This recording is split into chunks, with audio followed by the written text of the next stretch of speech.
Welcome to Just Disserts, the podcast where we talk with scholars who have successfully defended their dissertations and earned the title of Doctor.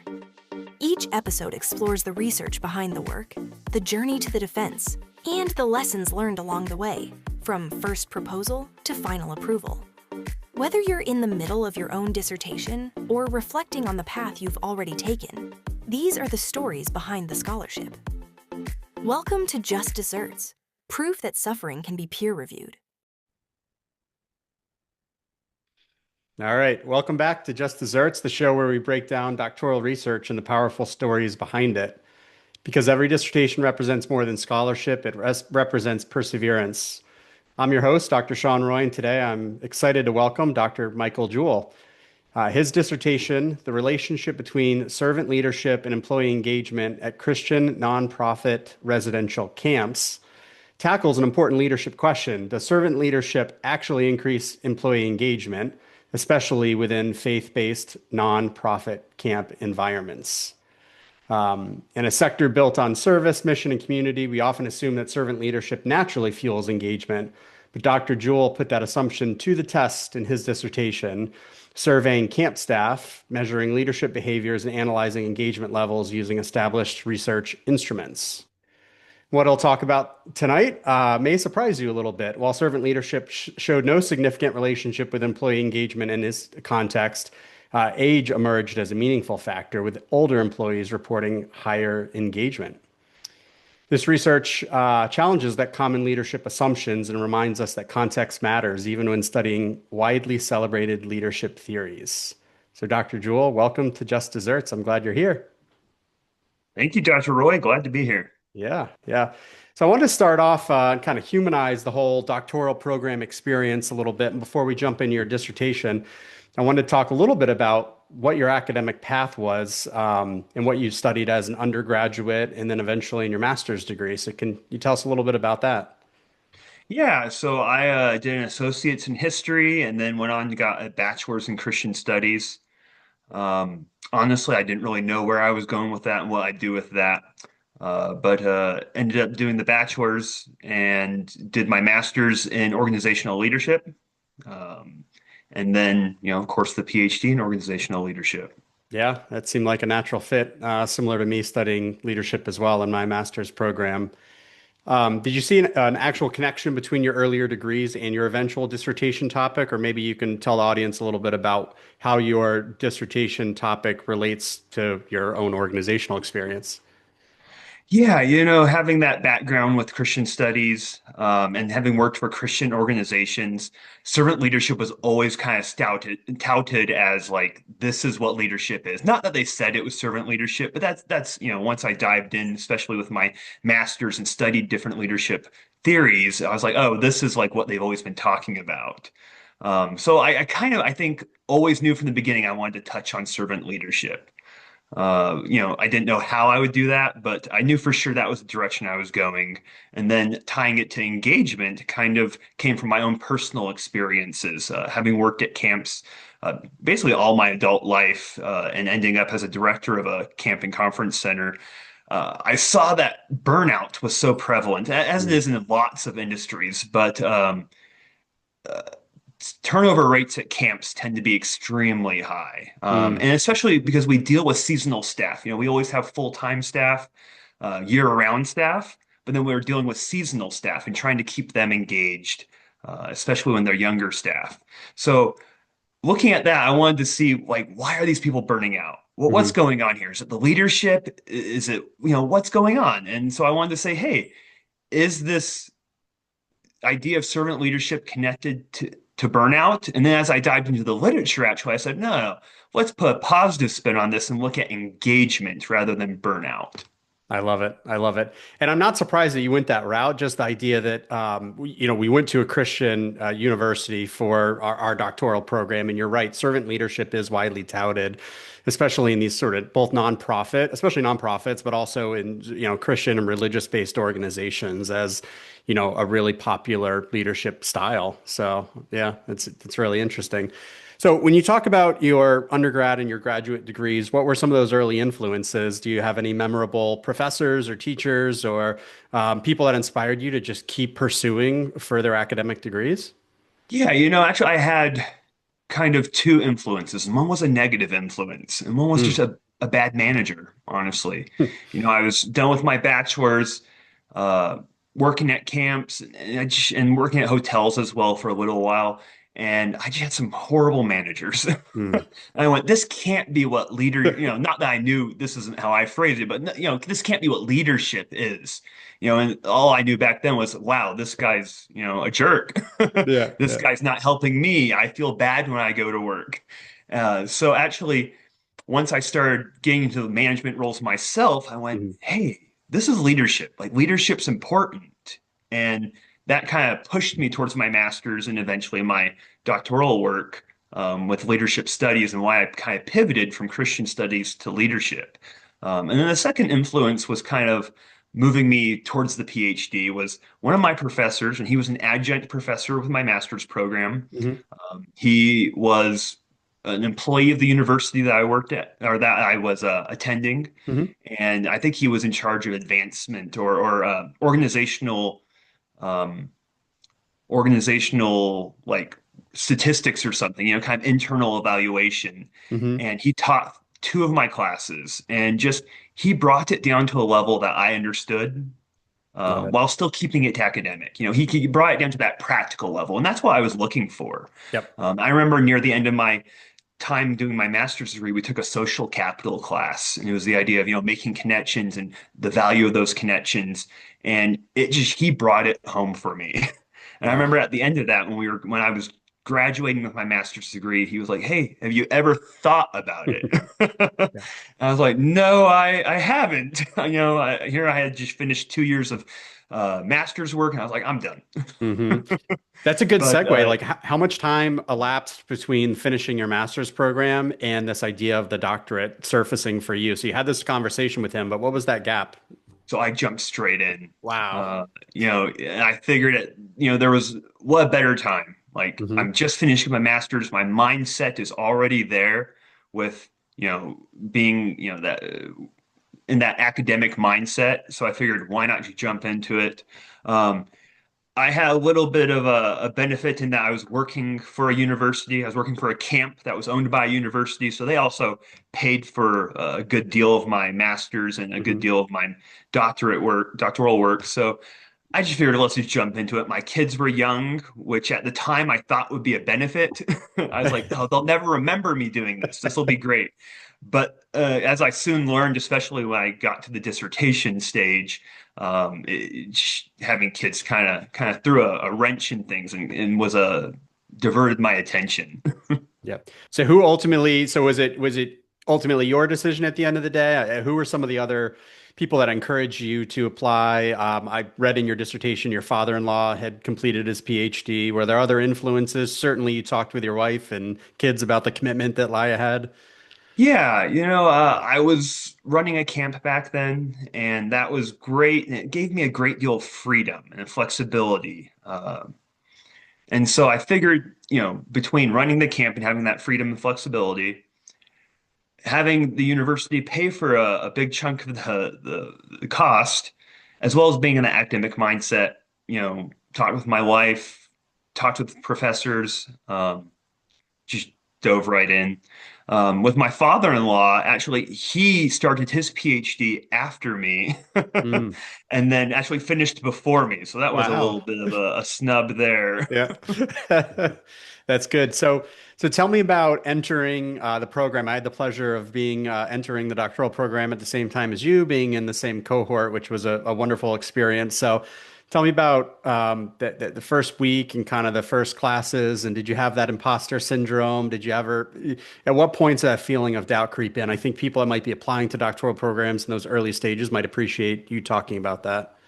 For sure, yeah. Um, I mean, we started our cohort with the summer residency in what hmm was it, 2016? hmm Yep, 2016 summer residency. And just to jump right in, I live in California, flew out, ended up sleeping in the airport the night before, or, the night before the residency began. Showed up, was exhausted, was tired, was anxious. Talk about imposter syndrome. It Yep. was there. Yep. And I was so scared, of course, didn't know anyone. I felt like the biggest way I felt like an imposter was maybe not on the academic side of things because I had just finished my master's. I was still in Hmm. that mindset. But being surrounded by the other members of our cohort, we had teachers, we had uh, uh, Pastors. pastors, yeah. I mean, regional, like church Hmm. leadership. Hmm. We had executives, we had people working for healthcare districts and systems. And here I was working at this little tiny camp. And I felt so off and so weird. I had 6 full-time employees and maybe 14 part-time employees. And here some of our cohort members were leading large departments with John Deere. And, of course, Hmm. you work for Oracle. And Hmm. it was so intimidating. It really Yeah. was. And I just felt so out of place. Well, if it But provides you with any solace, and we all found this as well, as we all had imposter syndrome for our own yep. separate reasons. And for me, I had performed my undergraduate and my graduate at secular universities. So the idea of going to a Christian university, I love the idea, but I also was intimidated by it. And so for that first week, I kept thinking, am I Christian enough for this university? What if the professors asked me to lead the students in prayer? I don't know if I can come up with a prayer off the top of my head where I don't sound silly. So no, we all had it for different reasons, and you're right. Sure. So I think it's really good for other people to hear about that. So what surprised you about doctoral work? Were there any, was it more than you thought? In your master's, had you done a lot of APA? So was that a big hill to climb for you? Yeah, I think we mostly used Chicago style for my master's, so it was a learning curve. Thankfully, IWU had some great resources. I think we spent almost half a day in the library just learning about APA format, and so I feel like they equipped us well with that. Um, yeah, for me, I feel like I thought the coursework would be more difficult than it was. Hmm. Not that it wasn't difficult. There were definitely some sleepless nights dealing with coursework, especially with statistics class, really kicked my butt. Yeah.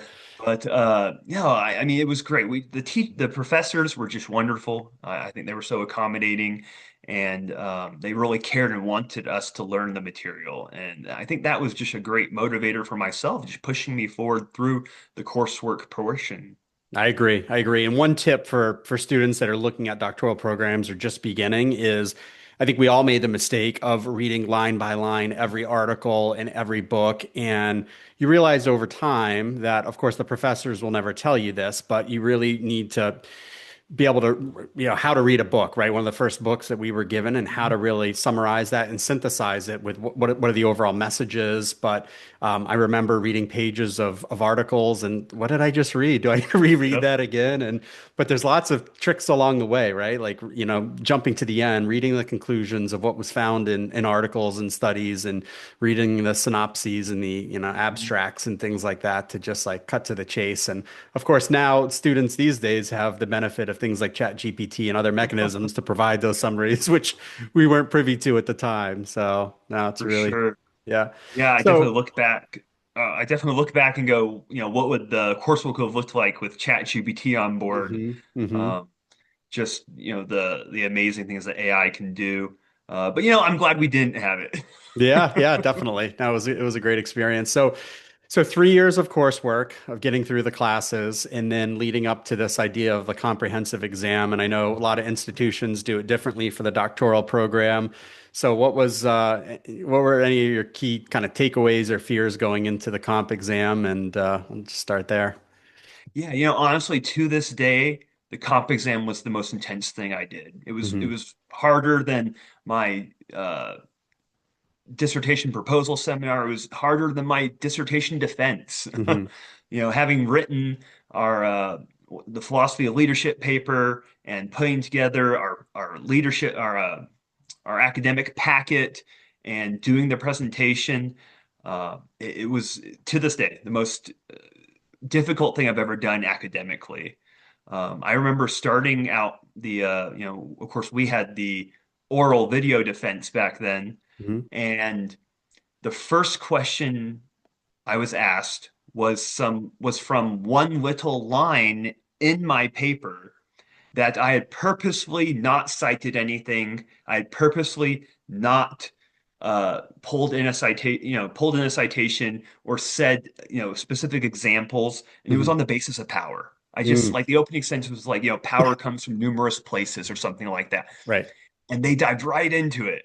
I think French and Raven's basis of power, and it was like, whoa. Now, thankfully, I had that knowledge, but it kind of set the stage for the whole thing, I felt like I was just hanging on and was just flying on a roller coaster that whole time. I couldn't agree more. I was so intimidated by the comp exam. They talked about it from the very first day we arrived on campus of our first year, and it was constantly discussed and talked about. So leading up to that point, same thing. Regardless of the amount of work and the amount of knowledge that we had gained, it was always that fear and that intimidation that questions would be asked on some obscure area that you should know, but perhaps just can't bring an author to the top of your head when you really needed it. So that was great. So you went through the comp exam, and then do you remember a feeling of elation after getting the email a couple hours or a couple days later? Yeah, to this day, I celebrate. I Hmm. have it on my calendar, comp exam anniversary, and I celebrate. I love it. For sure. That's great. So, all right. So you get the comp exam done, and I know the university where we attended has changed the process a little bit. So you're really writing so much of your first chapter. We started to get into a little bit the prospectus, a little bit of chapter one. By the time that we got to the comp exam, um, talk a little bit about your dissertation committee. Were you able to get that formed right away? Was there a little bit of a waiting game there, and how'd that happen?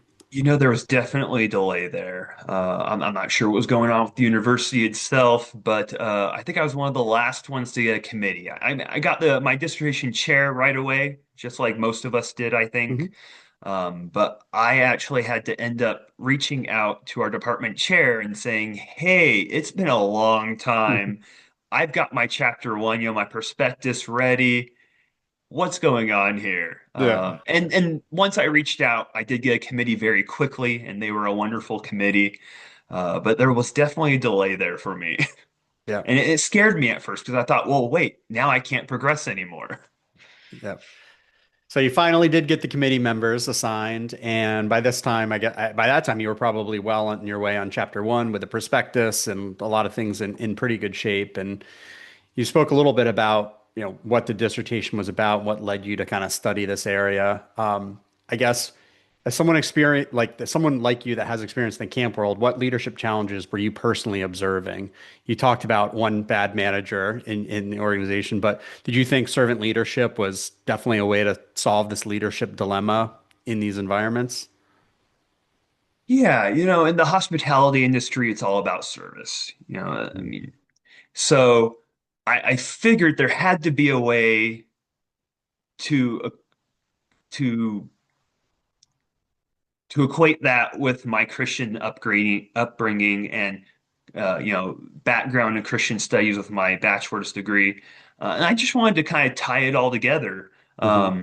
There was probably a little bias there, honestly, but I think most of us do. We're picking our dissertation topics. We're moving in with some type of innate bias, Right. and we're looking for something. We want to research something specifically, but at the same time, we are taught to put aside that bias, and I think I was able to do that as well and let the numbers speak for themselves, which they did. Hmm. Um, yeah. So let's talk about the research question. Did you know that you wanted to do quantitative? And again, I know this is one of the dirty little secrets of a lot of these PhD programs is the research question really should guide the methodology that you're going to use, whether it's qualitative, quantitative, or mixed methods. Now, did you have an inkling towards quantitative or qualitative or mixed methods? And how did that evolve into quantitative? Yeah, initially I thought mixed methods might be best. Looking at that research question, um, I thought it might be cool to dive into, is servant leadership really what is expressed at Christian camps? Hmm. Um, but then as I started diving into the lit review and looking at similar studies and that sort of thing, it kind of emerged like, hey, this needs to be Yep. quantitative. Um, and that's the direction I ran with. Love it. And was that intimidating? Of course, in our second year, we went through a statistics course, and I did a lot of that work personally with you, which was a great experience. Did that intimidate you? For sure. Statistics course was the hardest class of the entire program for me. Hmm. It was Hmm. the only class I didn't get an A in. Hmm. And during that time period, I had anxiety attacks, ended up going to the doctor just trying to figure out what's going on to me, and they told me it was stress. Hmm. Hmm. So it was definitely intimidating walking into it for my dissertation and realizing like, hey, this is the direction I'm going. But at the same time, I knew I had a committee, the committee behind me, supporting me. I had by that point, I had dived deep into the research and had Hmm. read similar studies. I had looked at similar dissertations. So though it was definitely intimidating and definitely a little bit scary, I just kind of ran with it because that's the direction it was sending me. Got it. And then with your dissertation chair, tell me a little bit about that relationship and because it's different depending on the chair. And at least in my case, my chair wanted one chapter at a time. They wanted everything to go through him before he sort of distributes it. He wanted to look at it before he distributes it potentially to the other committee members. What was that cadence and structure? Do you have any tips for students on communication and Yeah, style? I had a very similar experience. My chair was wonderful. He was very understanding. He was patient with me, which ended up being very important. Hmm. But yeah, definitely everything had to be run through him. I gave one chapter at a time, Hmm. and everything was ran through him and then sent to my committee. I hardly had any contact with them, and it worked out. It was kind of nice to have just one point of contact. Yep. Uh, though spoiler alert, it became a little bit of a problem at the end Hmm. with my final draft of my dissertation, Yeah, actually. no kidding. We'll get to that in a few minutes then. Yeah. So in writing the dissertation, when you transitioned from coursework to writing it, did you find that unstructured nature of not going to class and not participating in forums and not having the regular communication with the cohort more difficult for you? Or because people talk a lot about that, is that's why some people become ABD, right? All but Right. dissertation is they just lose Right. focus and structure. And so tell me about that experience for you. Yeah, at first I didn't think it would be a problem. I'm a pretty organized guy, and I thought, oh, this will be a piece of cake. But in the end, it was my downfall. Oh, no I kidding. thought I was going to be one of those ABD people. Mm. I believe I was the last one in our cohort to graduate to defend, which is fine, but it was my own fault. You made it. That's Uh, that's what's important. So, yeah, yeah. The structure of the coursework portion really kept me going. yep. And it sounded Having like, deadlines was wonderful, honestly. It worked with my kind of type A personality. yeah. But to move into the dissertation, you have to set my own timelines and set my own structure. Here I was a father with three kids under 10 Hmm. and working full time, and then the pandemic hit. Hmm. And honestly, I kind of let myself down with that. There Hmm. was one point, I think it took me a year to write my lit review. And Hmm. then I think another year before I finished the methods.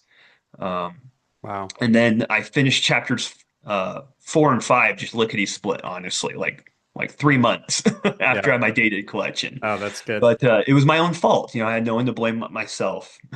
And by that time, it sounded like from reading your dissertation, a little bit of experience with you is that you had one cohort team member that you were in frequent contact with, Dr. Clark, and you're just like in constant communication, and she was a lifesaver for you, and vice versa.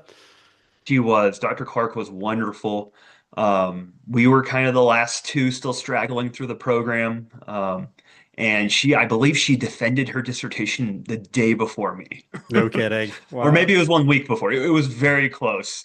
Hmm. But it was great to have someone that was going through it at the same time. That Hmm. was the biggest thing for me. We were both struggling. We both had some hiccups with our population. Hmm. And it was just great to be able to text her, give her a call, and just say, "Oh, this is a frustration." And Yeah. she could relate. She really could, and I could relate to her. And we just cheered each other on, and it was a blessing that in the end we got to walk together. Oh, that's amazing.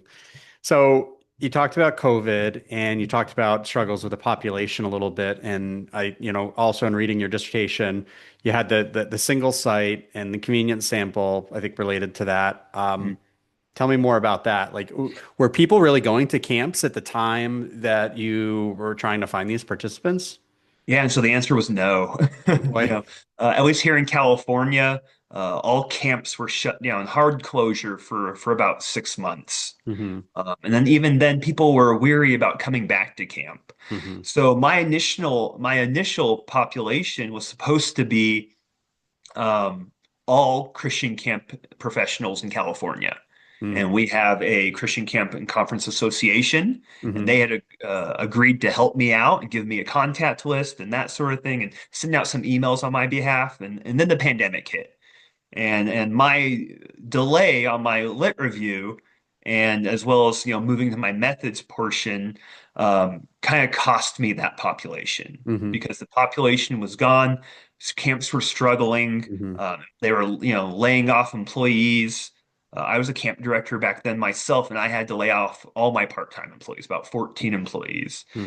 Um, so when I reached out, when I was finally ready to do my data collection, I reached out to the conference again, and they said we can't help you. We don't have the resources right Hmm. now. We don't have the time, and things are crazy, which I understand. So it actually went from a population of possibly 800 or so to a single site who was one of the camps I had reached out to, and they said we're still willing to help you. Wow. So I went from maybe 800 camp professionals to 120 at this camp. And then by the time I actually did data collection, they had to lay off more employees, and we had about 60. Oh, no kidding. So I didn't go through quantitative, but tell me just a little bit more about that. Sort of interested in the survey, and were you worried about survey fatigue associated with sending this out, the number of questions, and you use these couple of research instruments, and did all that go well, and the survey responses go okay? Yeah, it did go well. The host site was very welcoming, and they were helpful, and they were sending out emails on my behalf. Um, but but in the end, the population only had 60 or so. Hmm. So um, my sample, I think I had about 30 or 40 in my sample, which was very low. It was very difficult. It really kind of threw off all my statistical analysis. Right. It's just enough of that where they talk about that N being really at least 30 bare minimum, right, for statistical Yep. significance and quantitative. Wow. Yep.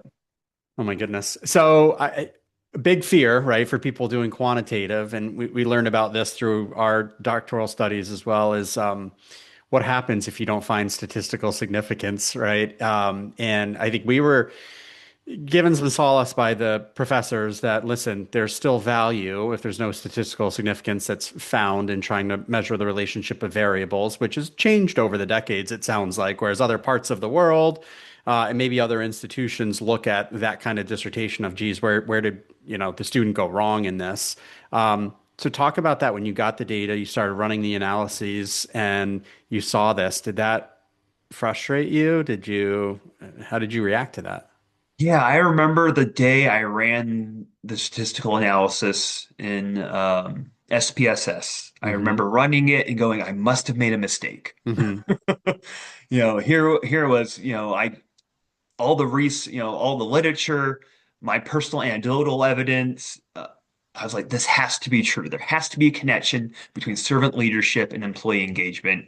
And all my tests came back null. Yeah. They just came back not verifying it. And Right. I thought for sure I'd done something wrong. And I reached out to my chair actually and said, "Hey, I don't know what I did wrong here." Hmm. And he passed me along to the professor who is currently teaching the statistical Hmm. now research class, and found out there was nothing wrong with my research, or there was nothing wrong with my numbers. Right. everything was correct. Wow. And uh and then that led to, that kind of opened a whole can of worms in that I had to figure out, why was this wrong? Why did my results not match up with my hypothesis? And part of What's it could be that they just don't match up. Yeah, what's your Uh, impression of that? That maybe it's just not the right necessarily, yeah, it just doesn't match up, or you talked about the yeah. So statistic as I like dived into it, and, yeah. and this was, this was new ground for me. I didn't know where I was going with this. I was just reading article after article after article, just trying to figure out what's going on here. And as far as I can tell, and through some resources given to me by the professors at IWU, uh, I was able to figure out that I had a very high probability of a type 2 error, which is basically you fail to prove something that's true. And the Hmm, problem with that for me was probably just my low sample size. I see. Even though I was above the threshold for what you can use to do statistical analysis, just all likelihood, you just can't. There wasn't enough data to prove one way or the other. It's not that the type 2 error says, well, even though my results say that there's no relationship there, the type 2 error doesn't change that. There could be no relationship there, but the type 2 error tells me that I don't have enough data points to say whether or not there is or isn't a relationship. Interesting. How familiar were you with that one campsite of people that you surveyed? Was it a camp you've ever any experience with? Have you ever been to it? Like, do you think that like the culture, the microculture of that camp influenced that in any way, or you strictly think it could be a sample issue? And it very well could have been. I knew some of the leadership at the camp. I did not know the camp. And of course, organizational culture changes and COVID changes things. Mm-hmm. And we were coming out of COVID at that point. Um, That's a good so, point. it very well could be that there is at that location, there's no statistical, relationship between servant leadership and employee engagement.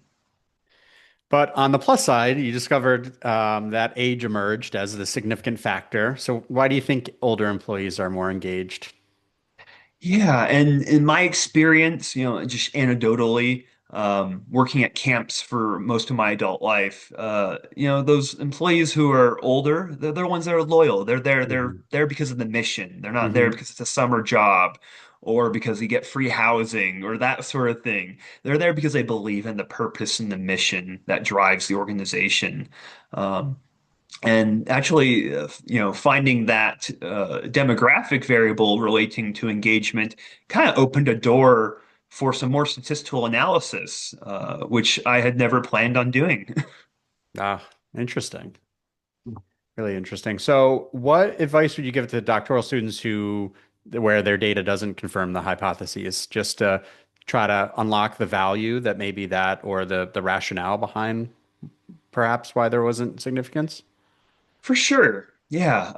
I mean, all because my data did not, say what I had hoped it'd say, Hmm. doesn't mean it's not valuable. Right. And it was great to write the conclusion and so, ideas for future research and that Hmm. sort of thing, because it helped me process it. Was I disappointed? For sure. Was I Hmm. scared at first? Definitely. But in the end, I still did the research process and I did it Yeah. correctly. And that's why I had to keep telling myself was that the dissertation writing it isn't about finding relevant, or confirming your hypothesis. Hmm. It's about doing the research process. It's about enduring and learning and growing. And that's why I would encourage anyone doing their dissertation to remember, is the data important for sure, but it's the process that's Hmm. the most important. And that's what their dissertation is all about. It's about showing and proving that you can do academic research at the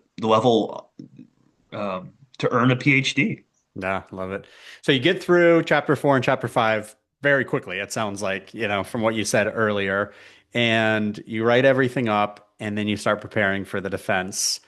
Tell me about the days, weeks leading up to the defense and any fears by that point, or did you have this feeling of competence and confidence in what you were about to do? Yeah, for sure. It was probably 4 days just full of anxiety. Hmm. For myself, I just reread my dissertation multiple times, just reread it, Hmm. and read it, and practiced my presentation portion. Hmm. I bet I practiced that presentation 12 to 15 times. Hmm.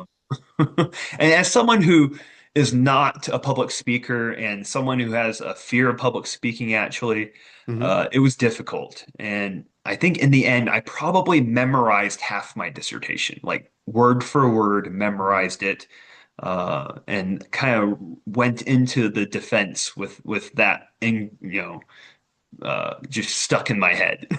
Yeah. Now, would you agree, like you said, the comp exam was the most stressful presentation that we had to give during the whole cycle. And then after that, for me, it was the proposal seminar because not only did we have our committee members, but we also had observers, other Hmm. students that could weigh in with questions. I don't know if that changed by the time you went through your No, proposal it's the seminar. same. Yep. And then for me, not that the three weren't stressful, but the defense ended up being the least out of the three. But it's all Mhm. relative, right? Because they were all very stressful. Would For you sure. concur? Yeah. Okay. Yeah, yeah. I think by the time I got to my dissertation defense, and this is what I kept telling myself, and this is what my chair had told me, and it's like by that point you're the expert on this material. Hmm. Even though I didn't feel like I was the expert, I felt like I was scared and nervous and anxious. I just kept reminding myself, like, hey, I wrote this. Yeah. Yeah. I know this. I did this research. This is part of who I am now, and I am the expert on this dissertation, and no one knows it more than I do. Yeah, that reminds me of the point that you said where there were some difficult things later in the writing or maybe at the defense itself by some of the other committee members that weren't intimately involved as your chair was. What Yeah, happened? so my defense went fine, I would say. I did get some critiques regarding memorizing my speech because Mm. that's what I did. I Mhm. memorized it because I'm just not a public speaker and And I can't it was speak. obvious, you think, in It the was obvious. It was yeah. so obvious. Yeah, actually, one of my comedians was like, "We would like to hear you, more fluid and more on a personal level Uh-huh, uh-huh. versus just reciting what's in your dissertation," Hmm. which was it's a legitimate critique. Yep. But I remember about halfway through my defense, they were throwing questions out, and I go, "Why are they asking me this? This was in my paper." Hmm. Hmm. Why are they telling me did I consider other statistical analysis? I did extra statistical analysis, and I got more and more confused. Did you think they hadn't read it like the other committee So members? Possibly? what happened? So I finished my defense, and of Hmm. course, we leave, you leave the Zoom call, and you're waiting, and I'm going through my head. I'm like, what's going on here? Am I going crazy? Like, I just felt like I was repeating the same thing over and over again, and they bring me back in finally. Hmm. And it came to light that my committee had been using an older copy of my dissertation. Oh. I had done some last minute revisions, um, and had done some more statistical analysis especially on the uh, findings regarding age and employee engagement, and none of that had gotten to them. Mm. Um, and part of that was my fault because I was making revisions at the last minute. Hmm. Um, and then it just fell through the cracks. Mm. So And I mean, I don't blame anyone except for myself on that because it was my fault. I was trying to I had loose ends and I knew it, and I was worried about those loose ends coming to light during my dissertation defense. So I tied up those loose ends, sent out new copies, and the new copies never arrived. wow. So, wow, that's an interesting experience. So you get through your presentation, you're getting questions that are confusing you and are making you wonder what's going on here. So was there a moment that you realized that you had passed, or were you really worried about that phone call after you concluded the presentation?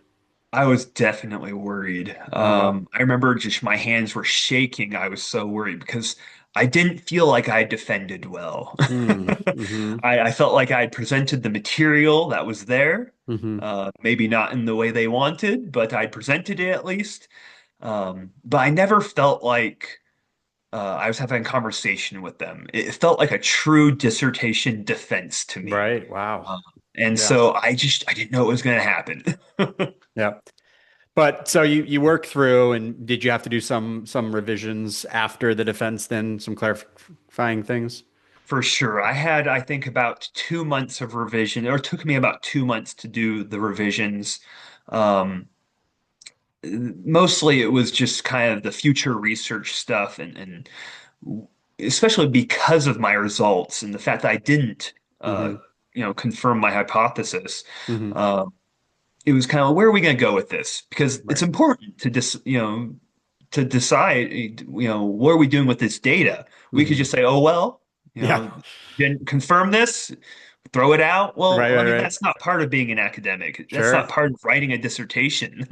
It's all about, learning from it and where can we go from here and how can we continue to contribute to academics.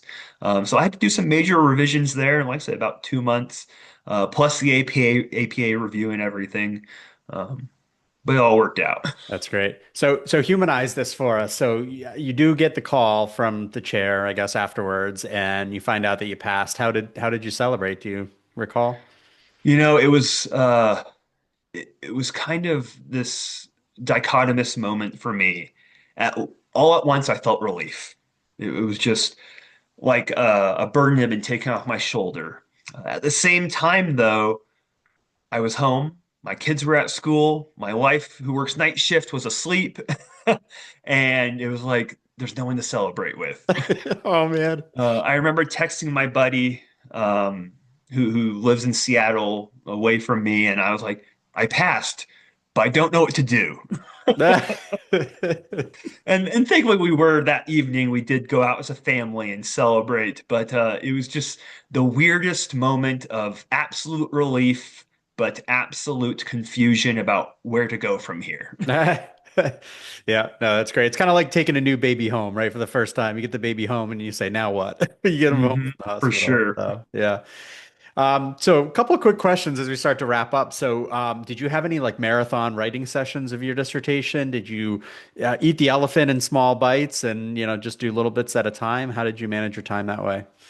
Yeah, so, like I said, for my chapters 2 and 3, it took me forever, Hmm. over 2 years between the two chapters.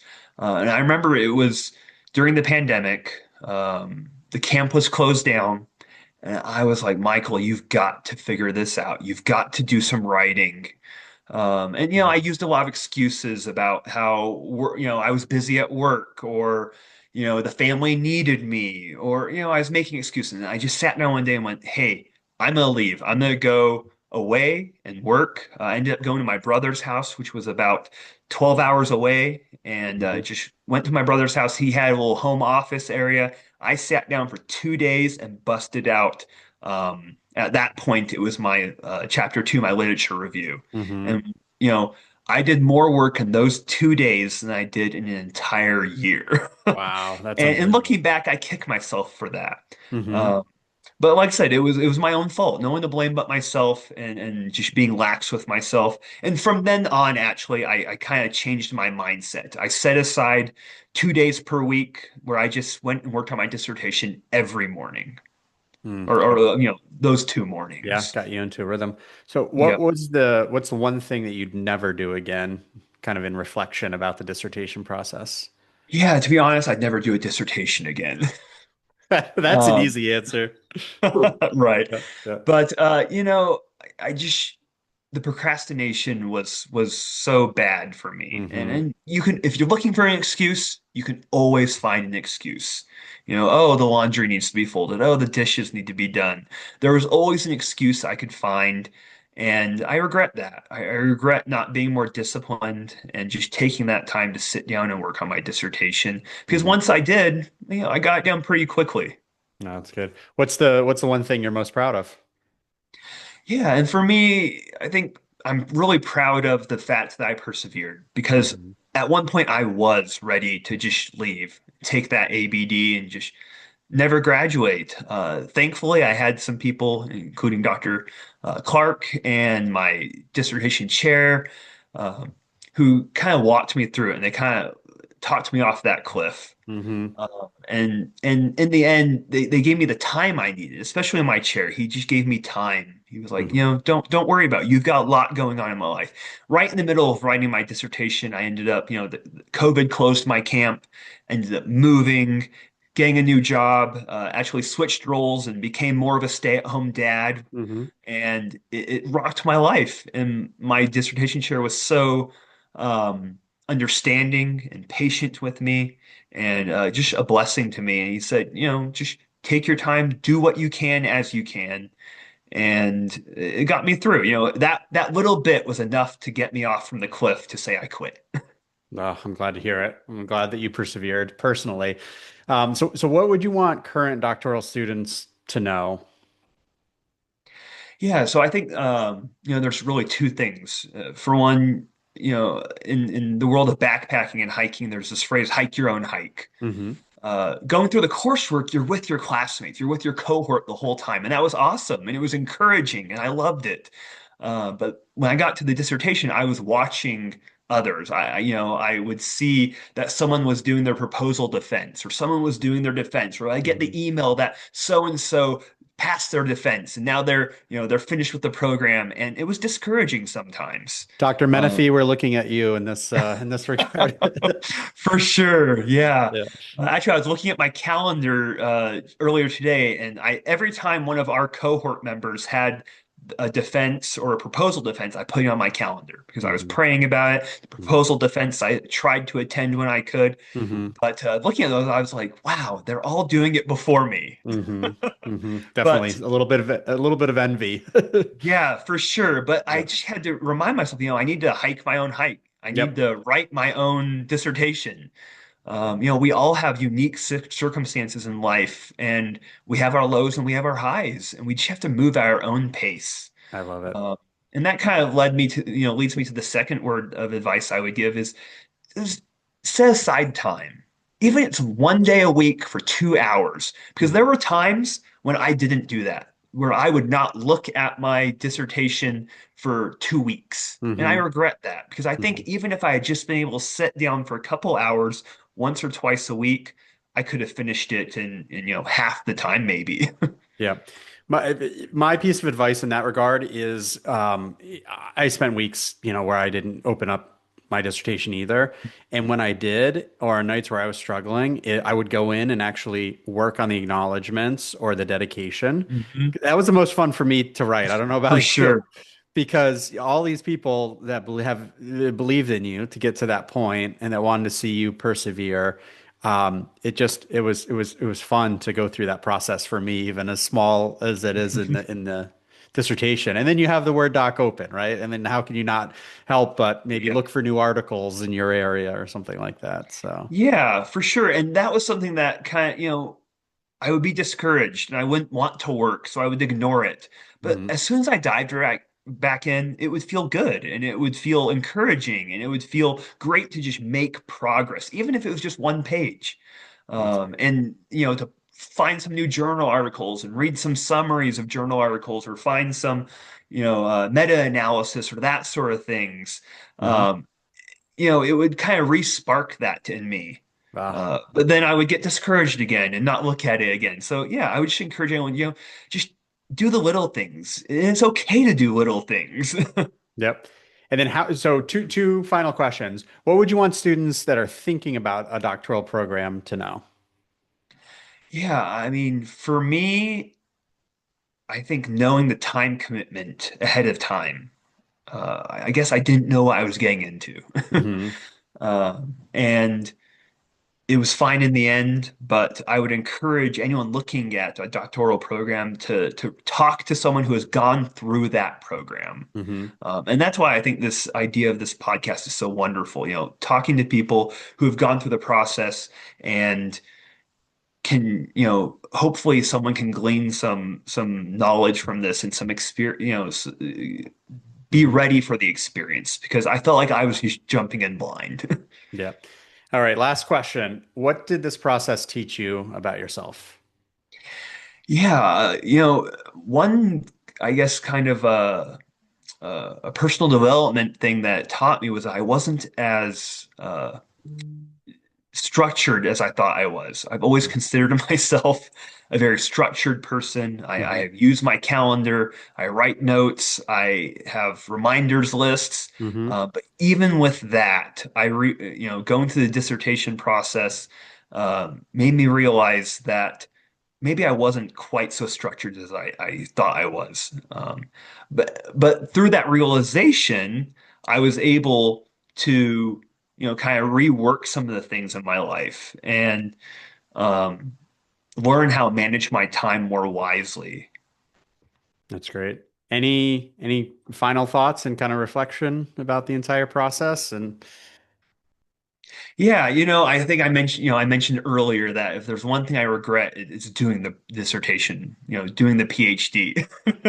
But I say that, with some jest and, jokingly, but I really don't think I knew what I was getting into. And I would just encourage anyone really dive into it. Look into what, your specific program, because each program is different. mm-hmm. Look into what your program has to offer and what the requirements are, and just commit yourself fully to that. And if you do that, you'll make it. Be diligent. You know, a PhD is not about knowing everything. It's not knowing how to do statistics. It's not knowing how to analyze data. Those are all parts of it, but it's not all about that. It's all about perseverance and diligence and endurance. And as long as you can do that, you're going to make it. You hike your own hike and do it on your own time. It's a great way to conclude. Well, congratulations, you made it, Dr. Jewell, and yeah, look forward to many more conversations with you in the future. Yeah, thank you so much for your time and taking the time to and your desire to help other people and get them ready for the PhD programs in general. Of course. Thanks.